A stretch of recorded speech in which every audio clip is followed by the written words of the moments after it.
Yo, je reviens après 2 jours d'absence. La raison pour laquelle je n'ai pas fait de vlog ces 2 derniers jours, donc lundi et mardi, c'est que je les ai passés aux urgences. Si j'avais enregistré une vidéo, je pense que j'aurais été super négatif. J'ai pas envie de taper sur le service, sur le personnel médical, sur le personnel du CHU. Parce que il est important de différencier, je pense, l'homme de la structure. Et avant de t'en parler, je pense qu'il est intéressant de te rappeler une métaphore que j'avais déjà donnée. Tout comme moi, ça t'est déjà arrivé de rentrer dans une grande surface et de voir qu'il y a 50 personnes qui patientent. Sur 10 caisses possibles, il y en a 2 qui sont ouvertes et il y a une cinquantaine de personnes qui attendent. Donc c'est super long, c'est super lent. Et tu te dis, mais vu qu'il y a 10 caisses disponibles, pourquoi on n'ouvre pas les 10 caisses? Et finalement, tu commences à attendre et ça te semble tellement illogique qu'il y ait seulement 2 caisses d'ouvertes alors qu'il y en a 10 disponibles et qu'il y a de l'affluence, tu commences à t'énerver. Mais tu ne peux pas t'énerver contre le patron que tu ne connais pas, le patron que tu ne vois pas. Ta colère se dirige vers les personnels, le personnel qui est là. Le personnel qui est là, ce sont les personnes à la caisse. Donc tu commences à t'énerver envers ces personnes tout en sachant que ce n'est pas vraiment de leur faute. En même temps, tu as envie de justifier ta colère. Donc tu te dis, mais ce sont des employés. Ils n'ont qu'à en fait se manifester, ils n'ont qu'à manifester leur incompréhension, qu'à manifester la colère des clients auprès du patron et lui dire, faire signifier au patron qu'il faut ouvrir plus de caisses. Donc tu finis par te dire que ta colère envers ces personnes, elle est complètement justifiée. Et si en plus tu rencontres une personne qui, qui est dans une mauvaise humeur, eh bien, tu vas faire l'amalgame entre la structure et l'employé. Et je pense qu'il est intéressant de différencier les deux. Les personnes dont je vais parler, ça se trouve, sont des personnes, si je les rencontrais dans un autre contexte, peut-être qu'on s'apprécierait. Donc, c'est pas dirigé envers elles, même si au moment des faits, j'avais de la colère. Franchement, j'avais beaucoup d'émotions négatives envers ces personnes, mais je pense qu'il est intéressant de rappeler que c'est pas aussi simple que ça. C'est pas aussi simple de dire que ce sont des incompétents, il faut les sortir de là. Bon, qu'est-ce qui s'est passé? Tout commence lundi à 15 h où on se rend aux urgences par nos propres moyens. Mais c'est pas parce qu'on s'est dit ouais on a besoin d'aller aux urgences, c'est pas ça. On est allé aux urgences sous avis médical. Même si tout est urgent, il y a différents types d'urgences. Donc je comprends tout à fait qu'il y ait des patients qui soient passés avant nous, ça se comprend parfaitement. Donc tout commence à 15 h, à 15 h 30 on a déjà vu les infirmiers, on est en salle d'attente. Comme c'est pas, on va dire, une urgence prioritaire, on n'est pas sur un brancard, on est sur un siège qui n'est pas très confortable, mais bon, si tu connais l'actualité en Guadeloupe, tu sais que bon, on fait avec ce qu'on a. Vers 17 h, je relance une infirmière qui me dit en fait, tout ce qu'on a fait, les tests rapidement qu'on a fait sont normaux. Là, on attend juste que le médecin dise quoi faire, que le médecin dise quelles analyses faire ou si on peut partir. C'est vrai qu'il y a la demande, donc c'est peut-être normal qu'on attende autant. 20 h, 21 h, ouais, plutôt dans ces eaux-là. Je demande à un médecin ce qu'il en est, parce qu'on ne sait pas quel médecin on verra.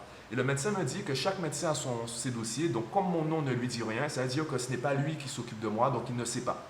Et il ne me vient pas l'idée de lui demander comment savoir qui est le médecin, parce que je me dis, si elle n'a pas l'information, eh bien, elle va naturellement au moins me diriger vers les infirmiers qui pourront me donner la réponse. Mais je me dis que si c'était possible, elle l'aurait fait. Le médecin l'aurait fait. Bon, en l'occurrence, c'était une femme, mais voilà. On s'en fout en fait de son sexe. Vers minuit 30, je vais à la rencontre du vigile et je lui dis, mais est-ce qu'il n'y a pas un moyen de savoir qui doit s'occuper de nous? Le vigile gentiment me dit, dirige-toi carrément vers les infirmiers, je pense qu'ils pourront te donner la réponse. Je me dirige vers les infirmiers qui me disent qu'il y a 2 patients devant nous. Je me dis, bon, il y a beaucoup de patients qui sont passés entre-temps. Ça peut être normal, mais je t'avoue qu'à minuit, je suis arrivé à 15 h, j'ai perdu toute ma positivité. Là, j'étais en train de les injurier dans ma tête. Mais encore une fois, d'une certaine manière, je comprends. Tu sais, comme je te l'ai dit, voilà, même si tu sais que le caissier n'est pas à la tête de l'entreprise, tu ne peux pas vraiment nier ta colère. Donc, même si je comprends, même si je me tais, même si j'ai fait en sorte de ne pas être le patient chiant, dans ma tête, j'insulte tout le monde. Donc, je vais voir l'infirmier à minuit 30 qui me dit qu'il y a 2 patients devant nous. Moins de 5 minutes après, on nous dit, c'est bon, le médecin peut nous voir.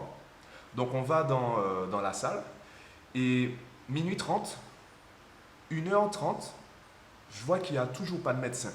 Donc j'essaie de voir ce qui se passe. Et là, il y a un médecin qui passe tout à fait par hasard, puisqu'en fait, on te met dans une pièce et les médecins, ils bougent. Donc c'est le médecin qui passe par la pièce.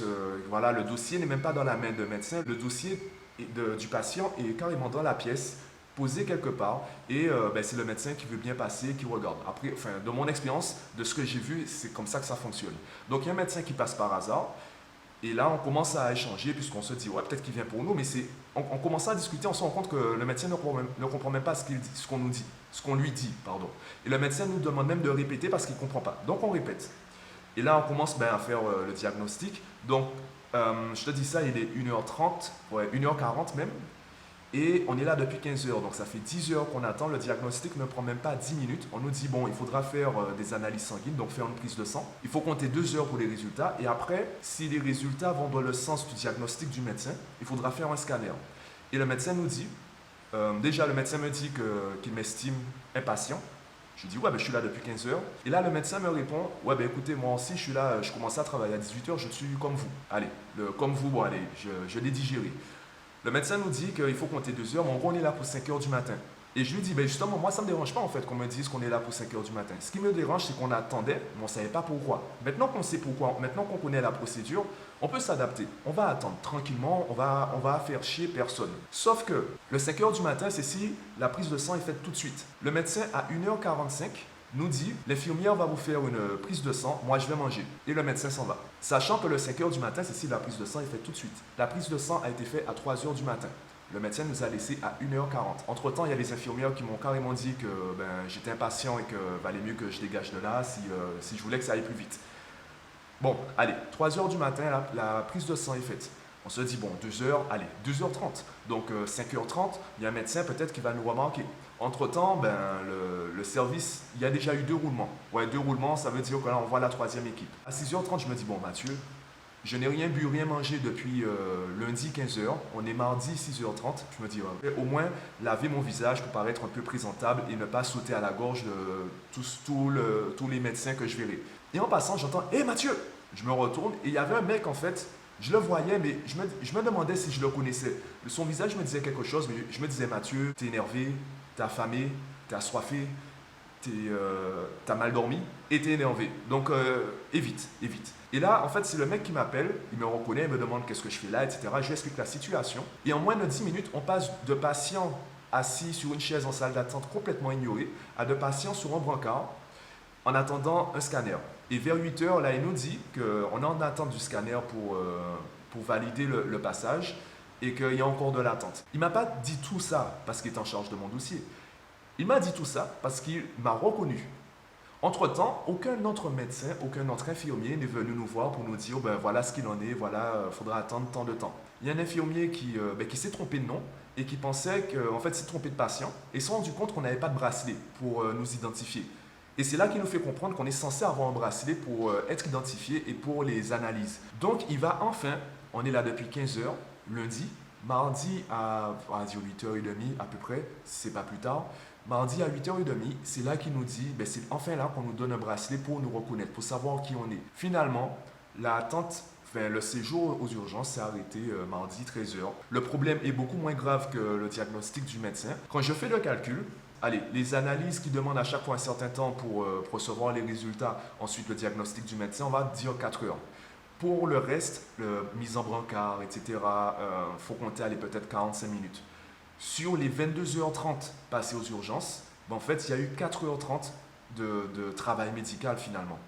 Dans les 4h, 4h30, 4h45, j'ai envie de dire que bon, il y a un problème, etc. Mais en fait, c'était pas ça. Parce qu'à chaque fois que quelqu'un m'a reconnu ou à chaque fois que j'ai interpellé quelqu'un, les choses se sont accélérées. On a pu diviser par 2. Au lieu de faire 22 heures aux urgences, peut-être qu'on aurait fait 11 heures. Et ça, c'est pas un problème lié à l'infrastructure, c'est un problème, en fait, à ce moment-là, c'est un problème de personne. Maintenant, je le répète, je connais pas les personnes. Peut-être que ce sont des personnes super compétentes, super sympathiques. Peut-être qu'elles passaient, peut-être aussi qu'elles sortaient de garde, on sait pas. Parce que ça aussi, c'est grave.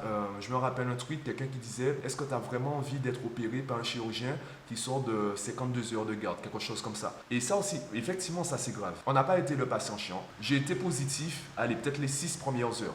Donc je sais que c'est difficile. Après tout, moi j'ai vécu simplement 22 heures dans des urgences qui sont... Il y a des gens en fait qui passent des journées entières, des gardes entières. On est ressorti de là, même si finalement ce qui nous a emmenés au CHU, ce qui nous a emmenés aux urgences n'était pas si grave que ça.